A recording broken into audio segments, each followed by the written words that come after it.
സാമ്പത്തിക പ്രതിസന്ധിക്കിടയിലും സംസ്ഥാന ജീവനക്കാർക്കും അധ്യാപകർക്കും ബോണസ് അനുവദിച്ച LDF സർക്കാരിന് FCTO ഇടുക്കി ജില്ലാ കമ്മിറ്റിയുടെ നേതൃത്വത്തിൽ അഭിവാദ്യം അർപ്പിച്ചു. തൊടുപുഴ മിനി സിവിൽ സ്റ്റേഷനിൽ സംഘടിപ്പിച്ച പരിപാടി NGO യൂണിയൻ ജില്ലാ സെക്രട്ടറി KK പ്രസവകുമാർ ഉദ്ഘാടനം ചെയ്തു.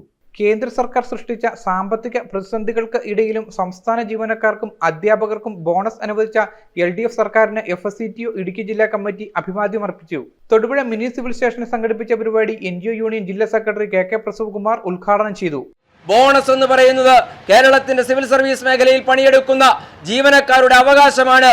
ജീവനക്കാർക്ക് അത് അർഹതപ്പെട്ടതാണ് എന്ന സമീപനം സ്വീകരിക്കുകയും അത് പരമാവധി കൂടുതൽ ജീവനക്കാർക്ക് ഓരോ വർഷവും ലഭിക്കുന്ന തരത്തിലേക്ക് അതിനെ ജീവനക്കാർക്ക് അനുഭവവേദ്യമാക്കാൻ കഴിയുന്ന സമീപനം സ്വീകരിച്ചുകൊണ്ടാണ് കേരളത്തിലെ LDF ഗവൺമെന്റ് മുമ്പോട്ട് പോകുന്നത്.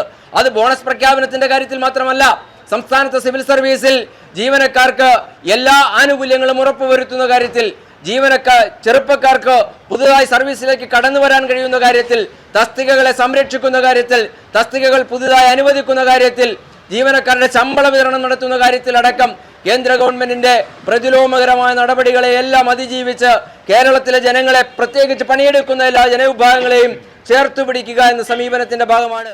യോഗത്തിൽ നേതാക്കളായ TG രാജീവ്, ജോബി ജേക്കബ്, ബിജു സെബാസ്റ്റ്യൻ, അനിൽ, ബിനുവാൻ തുടങ്ങിയവർ പ്രസംഗിച്ചു. News bureau, Thodupuzha. എല്ലായിടത്തും വൈഫൈ, എല്ലാവർക്കും ഇന്റർനെറ്റായ നാട് മുഴുവൻ ഡിജിറ്റൽ.